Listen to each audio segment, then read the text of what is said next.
Então, qual é a importância disso para o país que quer se reconhecer enquanto um país próprio, reconhecer a existência e eficácia desses sistemas plurais? Até que ponto, então, vamos completar a pergunta fazendo uma pergunta de questionamento. Reconhecer a importância das línguas e reconhecer mais ainda, coisa que você já citou ainda há pouco, que a língua existem territórios próprios de cada língua. Os municípios reconhecem, quando oficializam, reconhecem isso, né? Os territórios próprios de cada língua. Essa política linguística que está baseada numa territorialidade linguística, isso é positivo para um país plural? Ou a gente não corre o risco de uma guetização desse conhecimento nesses territórios que se auto-reconhecem diferentes? Normalmente há dois modos de reconhecimento dos direitos linguísticos. Então há uma área chamada direitos linguísticos. E muitos países do mundo enfrentaram essa situação. O Canadá tem uma ampla discussão sobre direitos linguísticos. A África do Sul, pós-apartheid, quando oficializa as suas 9 línguas, é o primeiro país que oficializou todas as suas línguas, a partir da proposta do Neville Alexander, que esteve 4 anos na prisão com Nelson Mandela, da Universidade do Cabo, está discutindo direitos linguísticos, e em outra escala nós estamos discutindo direitos linguísticos aqui. Há dois modelos para isso: o modelo de portabilidade do direito linguístico e o modelo territorial para o direito linguístico. O modelo da portabilidade significa que, afirmar um direito linguístico dentro de um território nacional, o direito se instaura onde o falante daquela língua estiver.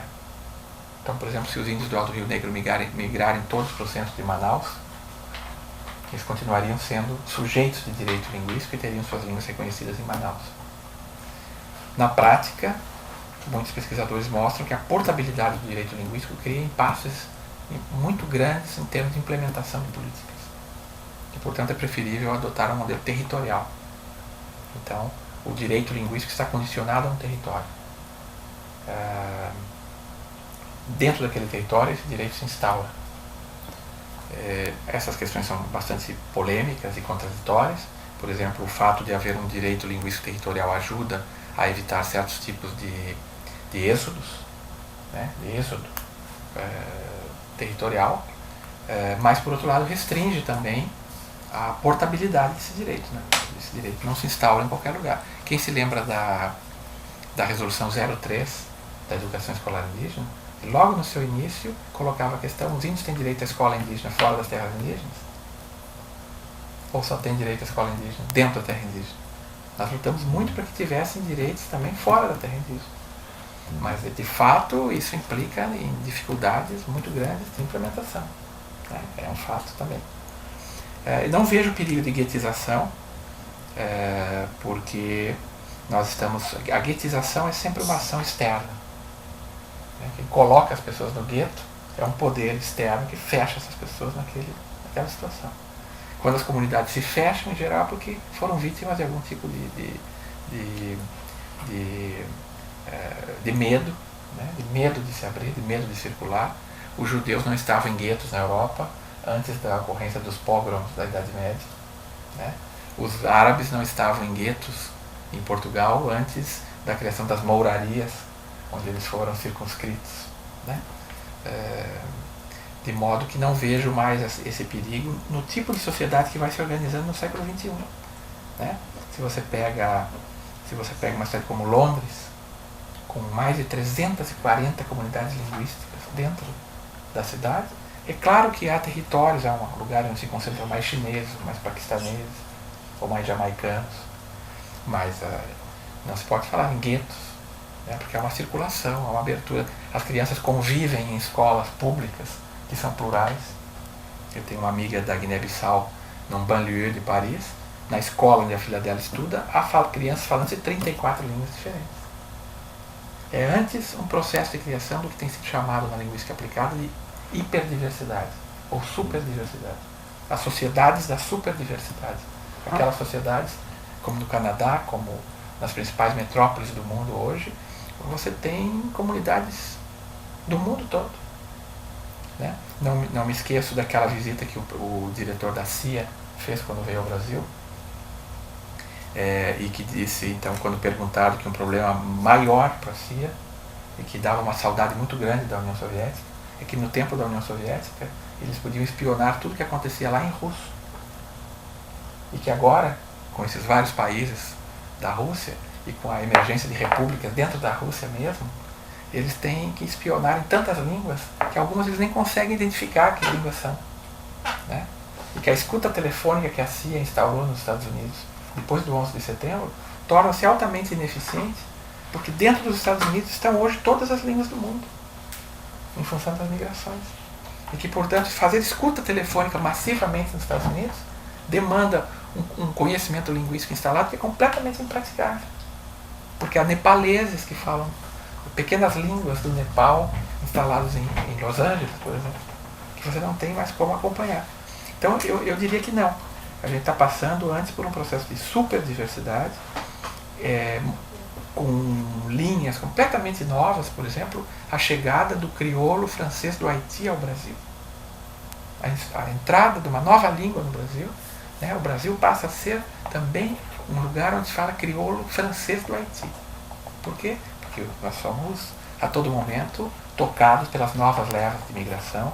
Hoje há 190 milhões de pessoas vivendo fora dos seus países de origem, é um dado oficial da ONU, né, vamos dizer 200 milhões para arredondar, 200 milhões de pessoas, tem um Brasil espalhado pelo mundo, uma tendência que cresce e que não pode mais ser reprimida pelos Estados como os Estados podiam reprimir no início do século XX. O mais interessante disso é o seguinte, a gente tem a ideia que as línguas de imigração, as línguas que entram no país, elas se perdem com o tempo. A primeira geração sabe a língua, a segunda geração ainda é bilíngue e a terceira geração é monolíngue na língua do país. Essa é a chamada teoria das 3 idades do Fishman. Isso era fato no século XX, porque havia todo um conjunto de repressão contra as pessoas que falavam outras línguas para elas abandonarem suas línguas. Mas o Estado se torna cada vez menos capaz desse tipo de política. Porque os discursos que o Estado incorpora, por exemplo, o discurso da internacionalização, remam contra essa política. De modo que nós estamos imaginando que o novo Estado do século XXI, que vai passando por essas reformas, é um Estado onde essas comunidades linguísticas vão se tornando permanentes. O espanhol será uma língua permanente nos Estados Unidos. Quer queira, quer não queira, hoje há 34 milhões de falantes de espanhol nos Estados Unidos. Em estados como o Texas, como a Califórnia, os governadores têm que saber espanhol. Porque é um grande debate televisivo em que os candidatos do Partido Democrata e do Partido Republicano se enfrentam em espanhol. E o fato de falarem bem ou mal e de terem inteligência e manejo linguístico suficiente para sustentar um debate implica em milhares de votos. Né? De modo que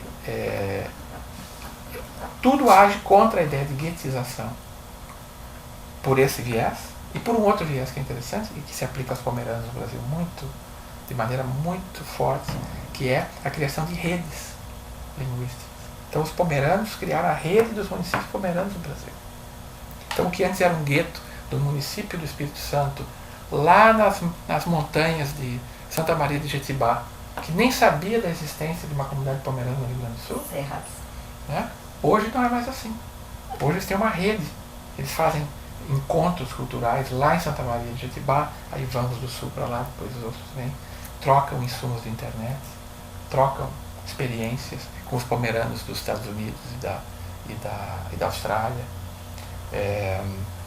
coligam municípios para fazerem políticas conjuntas, superando fronteiras pequenas e estabelecidas.